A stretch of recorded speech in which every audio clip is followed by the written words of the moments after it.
Նրանք ներկայացնում են եւ սպասարկում են իրենց նեղ անձնական խմբակի շահերը։ Նրանք թքած ունեն հասարակության վրա, նրանք թքած ունեն պետության այո, եւ իշխանությունը եւ ընդդիմությունը։ Ընդդիմությունը մի մոռացեք, որ այսօր ազգային ժողովում ներկայացված ընդդիմությունը դրանք մարդիկ են, ովքեր եղել են ժամանակին իշխանություն եւ զգալի, այսպես ասեմ, ռեսուրս են կուտակել եւ հետեւաբար այդ ռեսուրսը պահպանելու, դրանից չզրկվելու խնդիր են լուծում։ Նրանք սիամական երկվորյակների նման միմյանց հետ կապված են եւ իրապես այլընտրանքային, իրապես ազգային քաղաքական ընդդիմության ձևավորումը մահացու է թե իշխանության, թե այս ընդդիմության համար։ Ինչ անի այս իրավիճակում հասարակությունը։ Իրականում շատ բարդ հարց եք տալիս, որովհետև հասարակությունը տոտալ ատոմիզացված վիճակում է, տոտալ անվստահության վիճակում է եւ ինքը որպես մի ամբողջական հավաքական մարմին գոյություն չունի։ Ու դա հետևողական ամենափոքր իսկ այսպես ասեմ, բանով հարցերի շուրջ բախումներ հրահրելով, կեղծորակարգեր առաջ տանելով, այս մարդիկ, այս ուժերը չակերտավոր իշխանություն ընդդիմություն, նրանք աշխատում են։ Դասական ճանապարհները այստեղ աշխատող չեն, ասում եմ, այսպես կոչված մեծ տխրությամբ արձանագրելով, որովհետև վերջի 2-3 տարվա ընթացքում այդ process-ների մեջ բավականին ընդգրկված եմ եղել եւ իրականում մենք այսպիսի մի պատային իրավիճակում ենք, պատային չասեմ, շատ լուրջ իրավիճակում ենք, որովհետեւ այստեղ պետք են հանրային քաղաքական դաշտում պետք են պասիոնարներ, որոնց իրենց մտածողությամբ, իրենց նվիրվածությամբ, իրենց այսպես ասեմ, կամքով եւ այլն պիտի հիշեցնեն 19-րդ դարի այն մարդկանց, որոնք ազգային պետություն են ստեղծում ուրիշտեղ,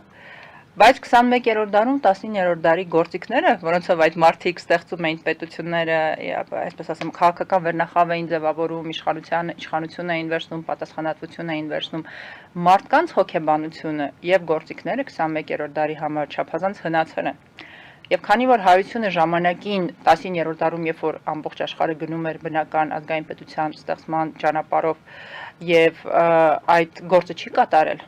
այդ մեխանիզմները, որովհետև եթե մենք նայենք այսօր աշխարհում է համատարած արժեհամակարգային դեգրադացիա այլո եւ ամբողջ աշխարհում կան անվտանգության մարտահրավերներ, բայց այն ազգերը, ովքեր ժամանակին ստեղծել են պետություն եւ ստեղծել են ինստիտուտներ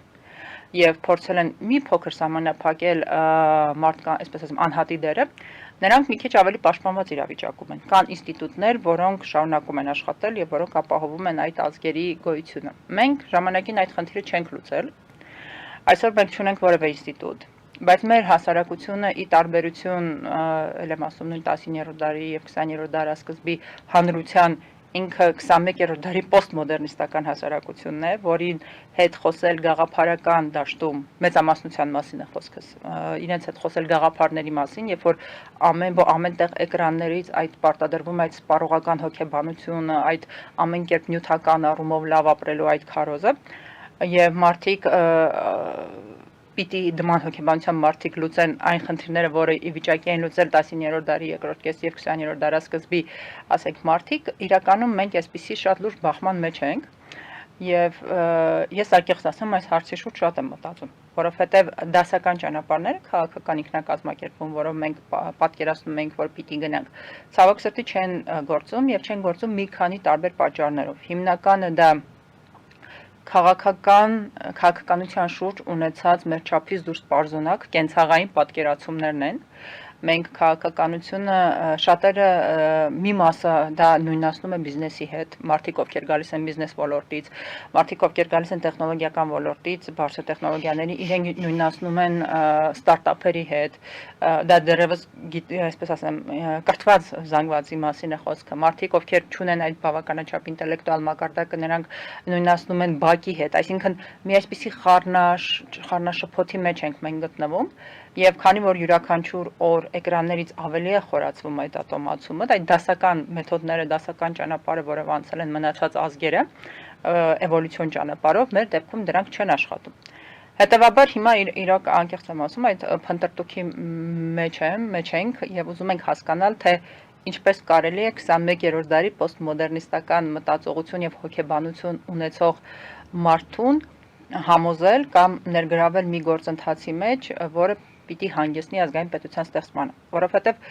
լուծումը չի փոխվել։ Եթե մենք ուզում ենք մանավանդ մեր տարածաշրջանում իրոք ապրել անվտանգ, այսինքն ստեղծել սեփական երկիրը, որպեսզի մեր ինքնությանը որևէ մեկը չսպառնա, որպեսզի մենք ամեն օր վախով գլուխներս չդնենք բարձին, մեր, այսպես ասեմ, ստեղծածը տարիներով քամուն չտանք եւ ի վերջո գաղթական չդառնանք եւ տարբեր այլ բարելկամ ֆիզիկապես չոչնչանանք, մենք պիտի ստեղծենք այդ ազգային պետությունը, որի ազգային ժողովում չեն լինի պատեհապաշտեր, չեն լինի քամելոններ, ընդհանրապես անսկզբունք մարդիկ, բայց գործիքները, որոնք դեռևս մեզ հայտնի են, դրանք հնացած գործիքներ են եւ մեր դեպքում չեն աշխատում։ Եվ անկեղծ հիմա, անկեղծ եմ ասում, այդ փնտրտուքի մեջ ենք ու պիտի նշեմ, որ մի կարևոր հարց էլ կա լուծելու, ուղղակի այսպիսի իրավիճակ մենք երբ որ պատահական չէի նշում 19-րդ դարավերջի եւ 20-րդ դարասկզբի հասարակության մասին, խոսքը չի գնում միայն հայ հասարակության մասին։ Մենք այսօր նաև մի իրավիճակում ենք, երբ հանրության կյանքում փոխվել է նաև սեռերի, այսպես կոչված, բաշխվածությունը, կին, տղամարդ, այսինքն ակտիվությունը, տարբեր, այսպես ասեմ, այս կոնգլոմերատի մեջ մենք պատրիարխալ հասարակություն ենք համարվում եւ ինչու՞ չէ նաեւ կա, բայց իրականության մեջ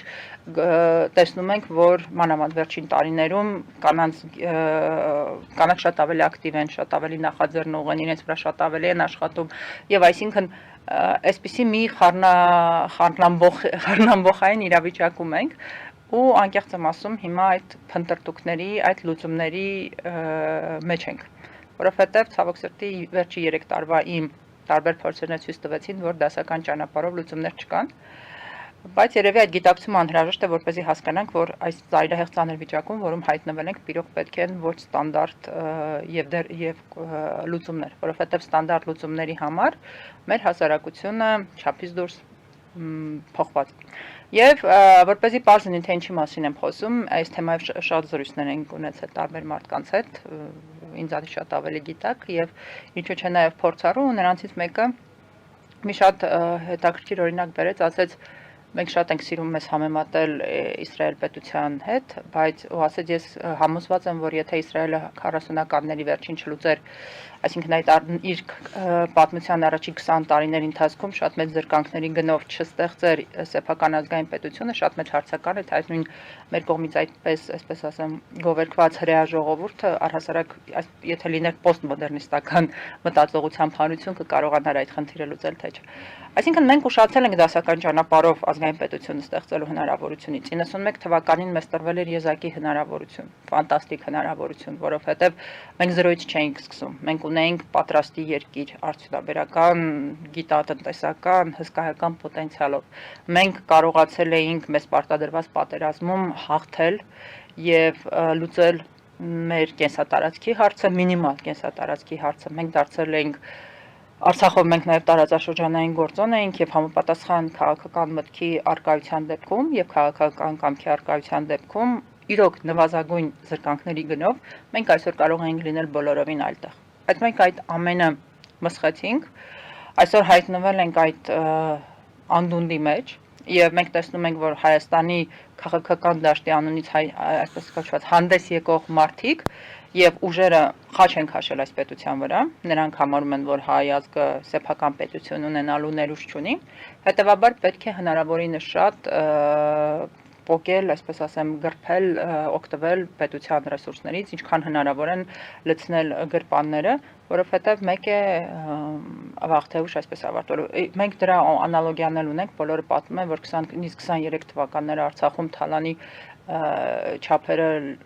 սարսափելի շատ էին, այսինքն որքան մոտենում է վերջը, այնքան մարդիկ համարում են, որ պետք է ավելի շատ օգտվել եւ ով է պատասխանատվության կանչել։